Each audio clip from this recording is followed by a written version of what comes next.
Welcome to USA Global TV and Radio, where our mission is to provide education, entertainment, hope, and inspiration. USA Global TV and Radio connects you with experts and audiences all around the world every single day to help you succeed in business and to live a richer life.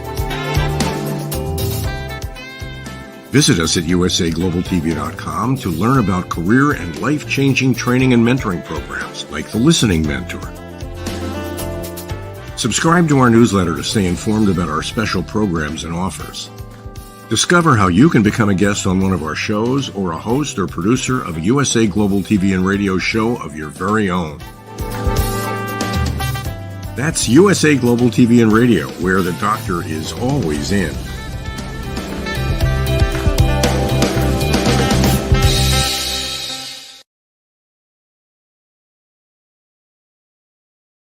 Hello, everyone, and a big welcome to USA Global TV and Radio, where we are coming to you live from our studio in New Jersey in the United States of America.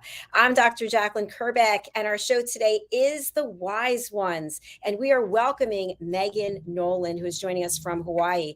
Before we bring her out and find out what this exciting vitality coach is up to, let's welcome the star of our show, Mr. red.olaughlin. He is a dear friend, as I've mentioned many times, and he has been with me from the beginning of our work together here on this platform when we were just rapping with Dr. Jacalyn and A Better You.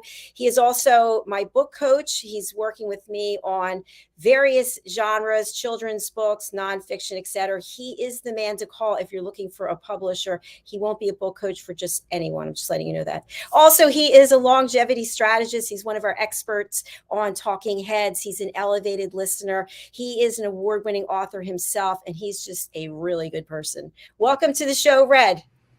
Howdy, all. Just another wonderful day here in paradise. It always is, for sure. And our paradise continues to grow as we have somebody with us who is also spreading light and love all over the world. Before we bring out Megan, I want to spotlight you, Red, for you to share a little bit about the work that you're doing to help people around the world. One of the things I love to do, I have a real passion for, is research the human body at the cellular level, chemically speaking. My first love was chemistry, fell in love with it long before I met my wife of almost 55 years, getting ready to celebrate that shortly. I never got a chance to become a practicing chemist because I got an invitation to Vietnam. But regardless, late in life, my wife came down with breast cancer, and I had an opportunity to at least look into some of the things that was causing problems with the drugs that she was taking. And my love of chemistry came back again. And since then, I've switched over from motivation, self-improvement. I had a couple of books in that area. I was doing speaking around the country. Nowadays, I write and I speak. I have almost 1,000 original content articles on LinkedIn, about 1,500 on my website, and they're almost all dealing with health and wellness. My primary focus is on longevity. What causes disease? What causes you to age?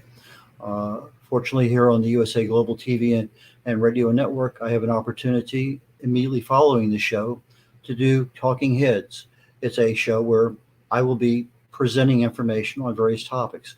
We've talked about aging and Alzheimer's and a number of other interesting things on the health and wellness arena. However, I'm supposed to be finishing up a 6-part series on cancer, its causes and options. However, the 6-part series is going to become a 7-part series. I was wrapping everything up, and it just became obvious here between last night and this morning that trying to shove everything into the last 30 minutes just does not make any sense. So I took it out and said, okay, let's revamp this thing. And so immediately following this, we're going to have program 6 out of 7 on cancer, its causes and options. And that's going to be on the Talking Heads program. I have a chance to meet a lot of other writers, authors, publishers, entrepreneurs, business people, military people, just in the course of networking. And recently, I was referred to Megan Nolan, and I was doing my due diligence, looking up her Facebook and her social media and this and whatever else Google had. And I happened to see she's in Hawaii. So I happened to have a love of Hawaii. I was there for 3 years. My son was born there before we came back to the United States. And I had a lovely opportunity to spend almost an hour chatting with Megan, and she's just a fantastic, full of energy and vigor. And well, Megan, please join us here on the USA Global TV and Radio Network on the Wise Ones. Hello, hello, everyone. Aloha and good morning, good afternoon, wherever time it is for you. Excited to be here with everybody today. Aloha nui Thank you, loa. Megan. Aloha. Woo! We are so thrilled to have you. And I do want to give a shout out to Swanette, which Swanette was on this show, and that's how we got connected. And now we're connected to you. So it's fantastic. It's a family that just keeps growing. So Megan, I'd like to start right off with, and I've asked this before, but for our audience here on this show, what is a vitality coach? What do you do? I help people to boost their energy naturally. I believe that in order to be truly successful, you do actually need to be healthy and happy. So I love to share the tools of yoga and exercise and mental fitness to help my clients and community create a meaningful morning routine to start the day, because it truly does set the tone for the entire day. When you start the day feeling calm and grounded and centered, it kickstarts your metabolism, it revs up your brain, it puts you in a happy emotional space, and generally helps you to feel lighter and happier, which make things flow a little bit more easily. So that in essence is what I do. I love it. And who doesn't want to be happy and healthy and start the day off with energy and vitality, right? Good question. I don't know. I don't know anybody that Now, does. I will put this out there and then we'll go over to Red, because I think this is an important question. There might be people out there thinking, oh, okay, Hawaii, it's beautiful. The weather is always nice. You wake up and you go, oh, I don't have any cares in the world. And I'm living in the city and it's bustling with energy and pollution. So for people living in different places, they don't have a wonderful atmosphere. How do they get themselves started down this path for vitality? That's a great question. And I've lived in big cities as well. And I totally appreciate the difference in energy. And so wherever your space is inside your home or wherever you live, find a space in that feels really good to you, that feels nurturing, that feels loving. And you can decorate it however you want, right? So that might be a nice place for plants or flowers, or maybe a beautiful piece of art or something you've created, so that it feels like your own little sanctuary. Because if you, when you go outside, don't necessarily feel like that's a sanctuary space for you, create one for yourself, right? We always have that possibility of creation. You have that wisdom and that guidance within you. What feels good to you? What would feel like, a zone, if you will? Maybe it's where you work out or do your yoga or meditate or do your art or your music. Create that sacred space within your home, and that's a really great place to start. But you can even start just in your own brain. Yes. When you look at the people who not memorize, memory experts. I have a real good friend of mine who was a memory champion of the world twice. And when he's in his teaching mode, he'll tell you, look at that wall. What do you see? And what can you put on it? What's on that wall right now? And he just goes around the room. And so he can memorize, he can see those things, put them in his memory, and relocate what is that connected to. And he has several hundred homes that he can walk into the home, and in each room there's things that he has remembered association with. I mean, I can remember sitting on a beach in Bermuda, and just sucking up all that energy that was there. I have that picture. Same thing in Tahiti. I'm sitting in the water up to my waist, and there's just certain things about places you've been that if you just close your eyes and go right back there, it has such a calming effect regardless of what's going on around. And so, yeah, it's nice to have that little refuge. But sometimes even in the midst of everything going on, we can't create it or we can't sustain it.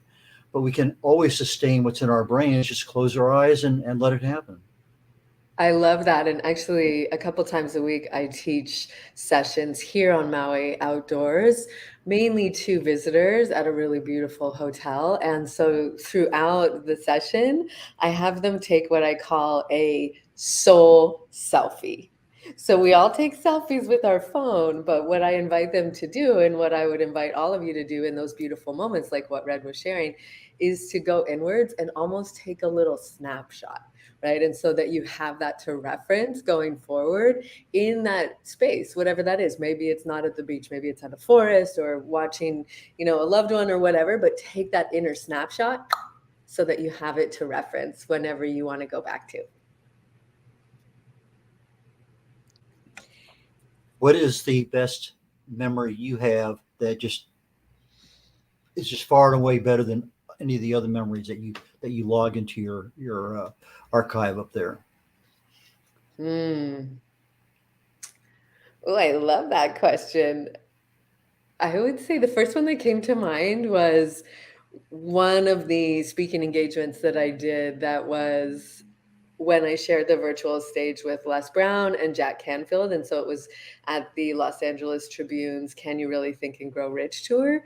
And so it was such an amazing experience to be able to see that it was being live streamed to hundreds of people around the world, and eventually thousands of people that got to see the whole experience, but be able to hear what I had to say about how we can incorporate these tools into our life and take a power pause. And so it was just such a beautiful moment to realize that everything that I have been working towards and bringing to life has had such an impact, both for myself, but to be able to share it with the world. And so it's a moment that I reference quite a bit, because it was very much a celebration, but very much a outward expression of my own growth. So that's one of them for sure. Yeah. Sometimes we have those moments by ourselves. Sometimes we have our moments with others. And sometimes it seems like when those moments are with others, that just seems to add more of that emotion into our brain, where it connects a lot more firmly. You could see a picture. Okay. One of my most favorite ones is seeing the sun set over Greenland, just on top of a fjord, and the sunlight is just streaming right down the middle of the water on both sides of the fjord. And it's just a moment in time, because the airplane was traveling and the sun got right to there, and it's just a picture perfect. I wish I had a camera at that time. And then it was gone. And so sometimes we have those moments, and we see it and we capture it, and the only place we have it is right here. Yes, well said. Megan, a question that I have for you around this topic is, you work with people in different capacities, whether it's for their physical presence, the body, the container, or for the inner. What do you find typically, because on Maui, there are people there for vacation, there are people that are getting married, honeymoons, etc. What are people usually most focused on? Is it how they look outwardly, or is it how they feel inwardly? That's a great question. I'd say, because I mostly work with people that are ones that I've connected with online, and so around the world, and the clients that I tend to attract, they are mostly focused on the inner shifts, because they understand that connection between the inner and the outer. And so, of course, they value the external results of feeling strong and releasing extra weight and being toned and flexible.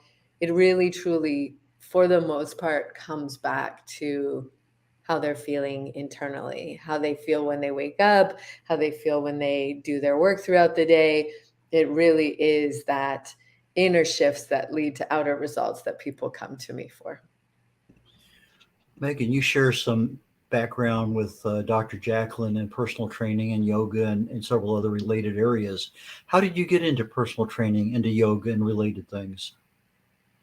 Well, I've always loved movement and exercise. My father was an avid runner, and my mom has loved those sorts of things as well. And so for me, it was part of my youth, was to dance and do gymnastics. And so it's always been part of my life. And then when I graduated high school, my parents were very encouraging that I go to university. I don't want to say pushy, but close to it. And so I didn't really know what I wanted to study. And so at the time, I had been doing part of my volunteer project for the last year of high school was at a retirement home. And so doing some research and realizing that as it is still, the population is aging. And so as such, there will be a need for people that can support older demographics. And so I decided to go into gerontology, which is the study of aging from a sociological and a psychological perspective. And after I graduated, I decided this isn't really for me. I am a very sensitive and empathetic person. And so to get into that situation in that work environment and get really attached to everybody and then have the natural progression of life, having to say goodbye, I decided to take a more preventative approach to aging, if you will, and move to the big island of Hawaii and actually become a personal trainer. I figured, exercise is essentially the fountain of youth. It's important for our quality of life as we age, for our body, for our brain, for our hormones. Everything benefits when we move regularly.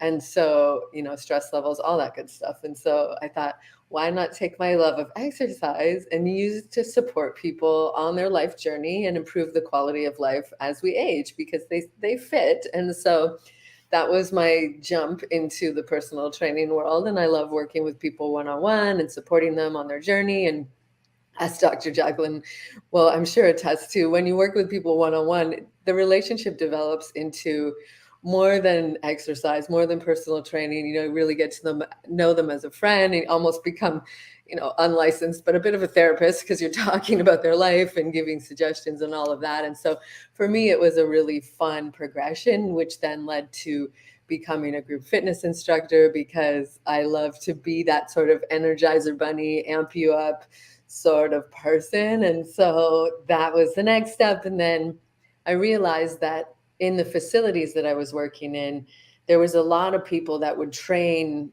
in a very intense way. Like I called it the push them till you puke method. And so really that go, working hard to get it done sort of energy. And that, as much as I'm bubbly and uplifted, that really wasn't my approach. And so having practiced yoga at that point for about 5 years, I thought, well, this would be interesting to begin to go deeper in my own yoga journey to become a yoga instructor.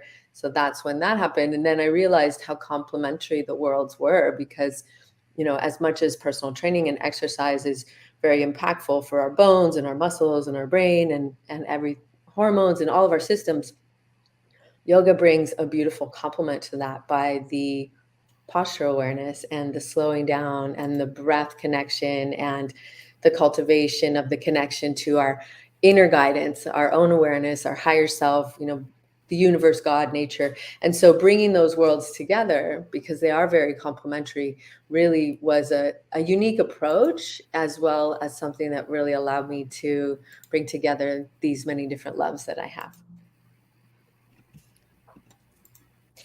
Wow, thank you so much. That's really enlightening.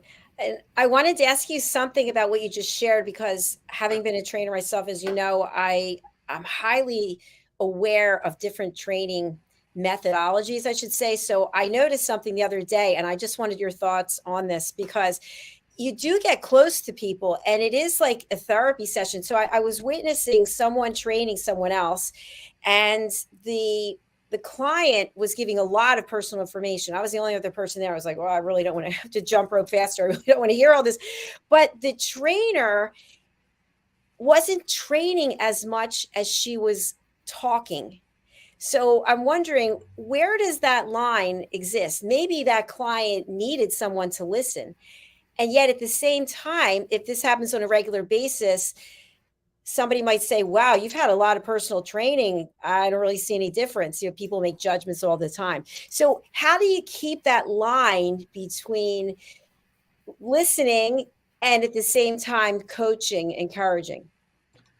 That's a great question. And I've definitely noticed that. And I think, as you said, it definitely varies based on the client's energy or their emotional state. And it is one of those things, because I did realize too that perhaps sometimes that was a stall tactic Yes. on the client's part. I had one client I only realized it after a bit, that he would leave his water bottle and his towel really far away. So he had to keep going back to go back over. I was like, wait a second, what's going on here? And so it does really vary, I think, based on what's going on in their life. And it is up to us as the professional to be aware of that and really honor what they need, but also keep the vision in mind. And I think that's an important point for any part of our life is what is your vision? What are you moving towards? What are your goals? What are you bringing to life? And so keep coming back to that as far as, what the client needs in that moment or how we show up each day. So I think the answer to your question is it depends. And you know what, Megan, I'm actually laughing because not only was I a trainer, but I've had a trainer many times over the years. And I remember it was time to do the pull-ups and I would just start talking about something because I really didn't want to do them. And I knew what I was doing and she knew what I was doing, but she didn't put up with it. So. Yeah, we're funny creatures. We're very alike, aren't we? Are, definitely. So in your title that we have here, personal trainer, yoga instructor, we also have speaker and author. Tell us a little bit about this side of your life. Sure. Well, a little bit about the speaking I mentioned earlier in that moment that Red asked about. And so it's been a fun progression for me because that's part of my growth strategy for my business. I've done a lot of workshops and a lot of Facebook Lives and a lot of interviews and such things and podcasts. And so it was a natural progression for me to be able to become a speaker, to be able to share this message and this tool set with more people around the world, and something that I really enjoy. Again, I guess it kind of goes back to my love of, wanting to share the tools and being in the spotlight and being that sort of high energy person. So that to me was a fun part of the journey. And then I've always loved to write. And so for the last few years, it's expressed itself a little bit more in content creation for my business. As I have both an online and an in-person business, there's content that we get to create all the time. And so that was where my author skills had been going for a while. But then my partner thankfully reminded me that, I had been inspired to write a book, and I had started to do that based on some inspiration from a book coach, and realized that that's another love of mine, is to be able to use my word in that form. And so recently completed my first book, which is very exciting, and it is called The Warrior's Journey: Ancient Wisdom for the Modern Entrepreneur. And so it really is a guidebook for the journey that we are all on as humans, but specifically as entrepreneurs who are going after our soul's mission to bring your big vision to life, to have the impact and generate the influence and income that you are destined for. But it is a journey, right?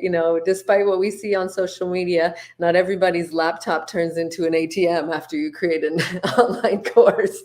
And so it really is giving you the insights and the tools and the techniques from the yoga practice, so ancient, well-researched, backed up, that really help you to make the personal shifts and have the growth that is necessary to have the professional impact. Absolutely. I love that analogy about the ATM machine. That is for sure a good one. Well, we do have a comment from our dear Swanette. Hello, nice to have you with us. She writes, "You are amazing, Megan Nolan." Thank you, Lovey. I appreciate that. You're amazing too. Happy that you connected with me and with all of these beautiful beings. So thank you so much. And Swanette is joining our panel of a woman's prerogative starting the first Monday in June. So thank you, Swanette. Woo! Fantastic. And Megan, when I look at you and when I've spoken to you before, you have this glow about you. You're literally radiating someone who is healthy and full of life. Can you tell us a little bit? Is it the genes? I know Red and I've had this conversation. It's what is it? 4% of go ahead. It's about 4 to 7%, depending on which gene you're talking about. Might be a little bit more, a little bit less, but overall 4 or 5% is a genetic result, because you can change the switch on a gene on or off. And so, yeah, you're going to look like your mom or your dad or whatever. You can't change that gene, but your risk of this or your risk of that, just a lot of things you can change by your lifestyle. And I think Megan's living the lifestyle that turns on that gene of happiness and joy, and to the max. Mm. What do you say to that, Megan? I say thank you. Thank you for those beautiful compliments.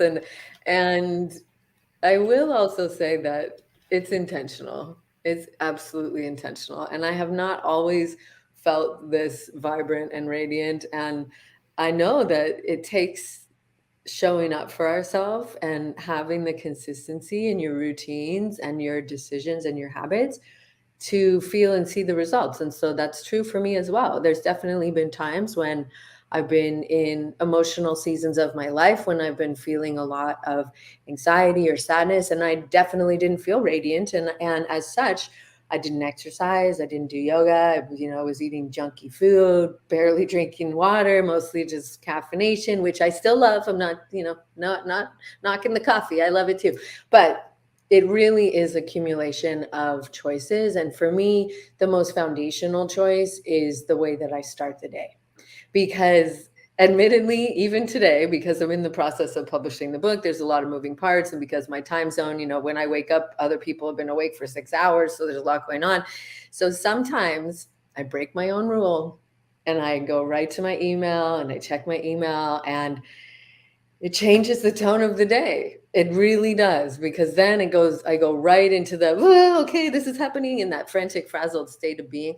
Whereas on the other days when I am very intentional about showing up for myself first, doing my practices, meditation, whatever it is, I love a variety of things to start the day with. It sets the tone for the day, and it changes how I feel, and it changes how I show up.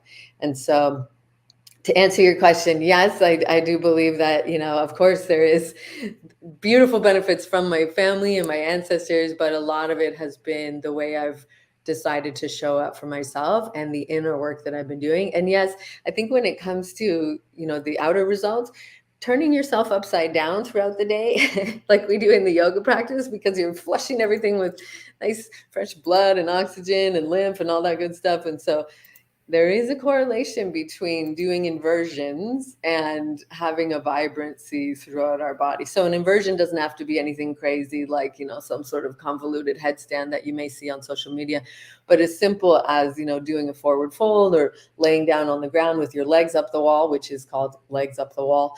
It helps to just allow everything to kind of settle and refresh itself. So that might be part of it. Absolutely. It's definitely working for you. And Red has also shared, I hope you don't mind me saying Red because I'm saying it, is that he doesn't use an alarm clock. He gets up when he wants to get up. So listening to the two of you, I sleep with my phone next to me. I got up at 5:30, WhatsApp, Instagram, all the messages I have to return. I went back to sleep and then I got up at 7. I thought, I don't know why I'm doing this. But on a good note, I do have a yoga chair, which I absolutely love for inversions. And I was going to ask if you can speak about that for people who can't do an inversion themselves. Maybe they could use the chair and give that. I'll go get it while you're talking. So by the yoga chair, do you mean the one where you put your Yes. head in? Yes. Okay. Yes. That one is great. It definitely requires a lot of strength, a lot of core strength to be able to hold yourself up in a balance like that. And so that would be a progression for sure. Because of the strength it requires and the mobility that it requires to get into an inversion with that. And so gold stars for you, because that means you're super strong, which clearly you are, because we can see in your energy. And so that would be something to work towards down the road. In the meantime, simple inversions to bring your head, below your heart, or if we sit on a chair and you scoot your bum towards the back of the chair and you fold yourself over, so you're letting your head sort of release forward, or even if your knees allow, coming down onto your hands and knees and moving your hips back and bringing your torso forward so you're folded over, which is called child's pose. So because often little babies sleep in that pose, so that's why it's called that. So when you are moving forward on that inversion journey, that's helpful, as well as the legs up the wall pose that I mentioned earlier. If you scoot up to the wall and you have a little something underneath your hips to give you that little bit of a lift, those are some great steps. And then as you go, stuff like downward dog or a standing forward fold, again, really just check in with your body and make sure that it does feel good for you, that it is a safe progression for you, as well as, maybe speaking with somebody locally or chatting with me. I'd be more than happy to help you and guide you into that. And so, it's a journey, like with everything. And I love that you use that regularly, because that's a great way to turn yourself upside down and get a different perspective. Thank you. I tried to get it, but I can't reach it and I have to disconnect myself. So, by the way, when you were just speaking, I really heard a singer's voice in there. Do you sing? Well, sort of. I don't know how well I sing, but I sing. I could just hear that you have a beautiful singing voice as well. Oh, you're so sweet. Thank you. Yes, well, my mom and dad are great singers. My father was really an amazing singer, but I have a friend who's a vocal coach, excuse me. And so he suggests, and it's great for anyone who's doing any sort of public speaking or doing talks or even Facebook Live, is to warm up your vocal cords. And so something that I do in the morning, and it would be great for everyone to do, is just that simple sort of range that stuff like that. It really just warms up the vocal cords, and especially if you have a tendency to get hoarse throughout the day, is really helpful for us. And it's fun, singing tones the vagus nerve. It helps you to feel happier. It's one of those things that's rather uplifting, and so it's something that I do. But yes, and it for me, it's also, kind of fun and playful, and it's always a good sign when I find myself singing to myself, because it means I'm quite happy. So when I sing, it makes me happy. So it's one of those things that I like to do that again boosts my vitality. That is so beautiful, because singing and expressing ourselves through our voice, it is uplifting. I sing all the time, whether people like it or not, but I sing. How about you, Red? Occasionally, it's one of those things that if I catch something, it stays with me, and I don't mind singing out loud. It's generally not to an audience. I have been forced into do that because of the program I was in. It's not a comfortable feeling, but to sing, yes, I enjoy singing in the car, backyard, whatever it may happen to be. But it's not a long song. It's generally just some lyrics that, all day, all night, Marianne. That's just little things that just kind of cheer me up a little bit. That was beautiful. Mm-hmm. It is beautiful. I have one question for you, Megan, on mental fitness and physical fitness. You have to tie the two together. Does one drive the other? Do both drive each other? Which one is dominant?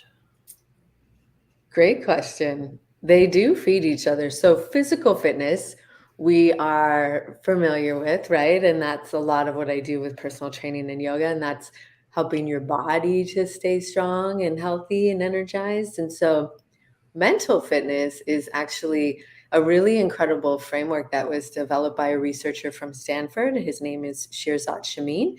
And he recognized that we all have many different ways that we self-sabotage. And there's about 10 in particular, 10 saboteurs, he calls them, 10 different ways that we trip ourselves up. But luckily, he realized that in the mind, there's only 3 muscles that we get to strengthen to be able to cultivate mental fitness. And by mental fitness, we mean being able to control your mind and use it as a powerful tool, rather than have those saboteurs or our old habits or patterns run the show. So the 3 muscles of the mind that he discovered are 1, self-command, which is the muscle that we strengthen when we practice meditation, when we learn to focus the mind, and so we can hold it still. So that's similar to yoga, right? And so this is where things overlap a little bit. So similar to yoga in the sense that when you hold a pose, you're developing strength and stability and muscle tone. So you learn to control your mind and focus it, right? Otherwise, it's going to be all over the place and, thinking this thought and running this story and all of that. The second muscle is to catch those habits of self-sabotage and interrupt them. And so again, that's where yoga comes in, because we hold the pose and then we notice, oh, I'm wiggling and wobbling. Oh, I suck. I can't do this. And da, da, da, da, da. So that's a story that we want to pause, release, and come back to a more aligned perspective. Because the third muscle is connecting to your true self, your wisdom, your guidance, your heart, if you will. Sometimes people call this their intuition or their soul or their higher self. And so it's connecting to that wisdom within and leading from that place.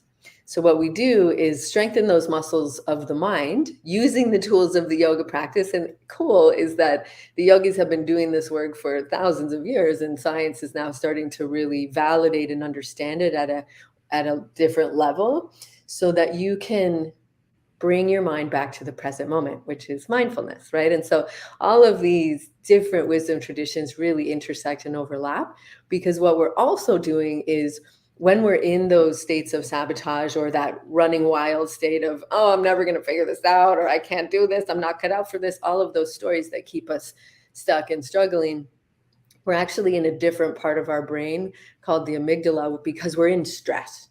And stress, we could talk about this, and I know, Red, you're definitely an expert in this, is stress is associated with every major chronic disease and causes inflammation and all sorts of issues. So we want to do everything we can to lower that, right? And so whenever we notice that we're in those stories or those negative emotions, we pause. We use some of the tools of the yoga practice to get grounded, to breathe, to bring your awareness inside your body, which is, again, used in mindfulness, so that you can calm and center yourself. And in doing so, you tap into that inner wisdom, right? And you can connect to that clarity and that focus and the confidence, but simultaneously, you're quieting that stress part of your brain, and you're activating a different part of your brain, the focus, clarity, inspiration, more of the prefrontal cortex, which is our higher mind, in a sense. So neuroscience understands this. Wisdom traditions have just intuitively known it, but that's where mental and physical fitness overlap. Thank you. You mentioned the term pause several times, and you just recently did, I think, on Facebook, if I remember, a deal on power pause. Why don't you talk just briefly about that, because we're getting here toward the end of our time. Sure.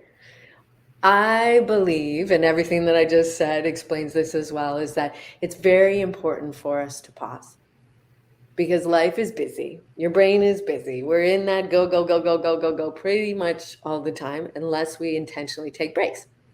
And remember, when you were little, you were made to take breaks because you were sent out for recess time. Whereas adults, our brain will tell us, no, you don't have time for that. Go, go, go, go, go. So what I help people to do is take intentional pauses. So we call them power pauses. So you can power down to power back up and come back stronger, more clear-headed, more energized, more focused, right? Because you've activated that different part of your brain. So every Monday, I do a power pause, and that happens at 12 p.m. Pacific, 3 p.m. Eastern, which is 20 minutes, free, live, interactive. You don't need to be wearing yoga pants. You don't need a yoga mat. You just come and breathe and move and get centered, so you can go back into the rest of your day and your week fresh, aligned, and ready. One thing I learned from being a speaker is that sometimes we think we're pausing too long, and maybe 2 or 3 seconds. In reality, it does seem like a whole minute. And as speakers, a lot of people that falls out because their brain is not connected. But a pause generally can be 2 or 3 seconds. It might be a little bit longer. It's not one of those ones I'm pausing for 20 seconds. A pause is a pause, whether it's a second and a half, 3 seconds, 5 seconds, but a pause interrupts. But in speaking professionally, if you're teaching, a pause emphasizes something, but it also can be, as you talked, a very good way to disconnect an immediate emotion to the tongue, so you're not responding inappropriately. You're actually giving some thought to what you want to say back to something. So I think that's a very, very good way of keeping yourself controlled, happy, energetic, because you're not allowing those interruptions instantly to affect you. I agree. Thank you. Thank you both. We're actually at the end of our show. It's gone by so quickly. And Megan, we do have your information that's been here on the screen, but for people who can't read the banner, how do you want people to reach out to you, and who would you like to contact you to start working with you? Yes, thank you so much. I would love to connect with you. So you can head over to my website, which is megan-nolan.com, and connect with me over there. There's lots of great resources. And really what I love to do is support other purpose-driven entrepreneurs. Those of you that have a vision in your heart and you're charging after a mission, and you know that in order to achieve those goals and be truly successful, you do want to be holistically healthy, happy. And so I would love to support you and connect with you, answer any questions that you have, and come and join us on Mondays for Power Pause. That's a great way for us to meet and a great starting point to get some of these tools. And so all of the information for that is located on my website, which is, again, Megan-Nolan.com.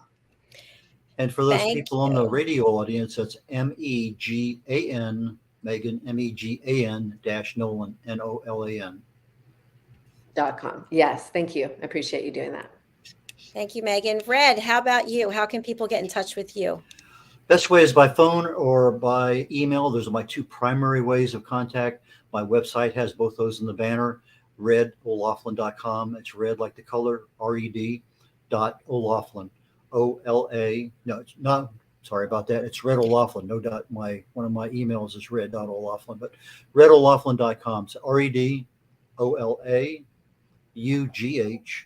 So it's red.olaughlin.com. And just give me a call. I love to just talk to people. Contact me by email and set up a Zoom meeting or whatever is appropriate at the time. But red.olaughlin.com is the easiest way to reach me. Thank you, Red. I know you're going to put on your jogging shoes and head over to the other studio, so I'll go ahead and close out the show. Thank you so much. Thank you so Bye very for much, now. Megan. Look forward to seeing you again. You too. Thank you, Megan. Thank you. Bye, Red. Bye, Megan. Thank you, everyone. I just wanted to give a quick shout out to one of our team members here, Tracy Cram-Perkins. This is her book, Dementia Home Care, How to Prepare Before, During, and After. I own a copy of this, as does my sister. We just interviewed Tracy today on the Corner Bookstore. I highly recommend it. In this book, which she's now sold 9,000 copies, hello, she has these big boxes here that tell you what's in the chapter. And she also has pages and pages of resources in the back. I mean, it just goes on and on and on. So please go over to her website, tracycramperkins.com, and pick up your copy. We'll be right back after we take a quick break. We'll have Talking Heads with Mr. Red O'Laughlin. In the meantime, please reach out to Megan Nolan. That's why she's here. She's bringing education, motivation, and inspiration. She wants to hear from you. Go over to her website, go over to LinkedIn, go over to Facebook. She's there. You'll find her. Thanks again, everyone. Thanks, Megan. Thanks, Red. We'll see you all soon.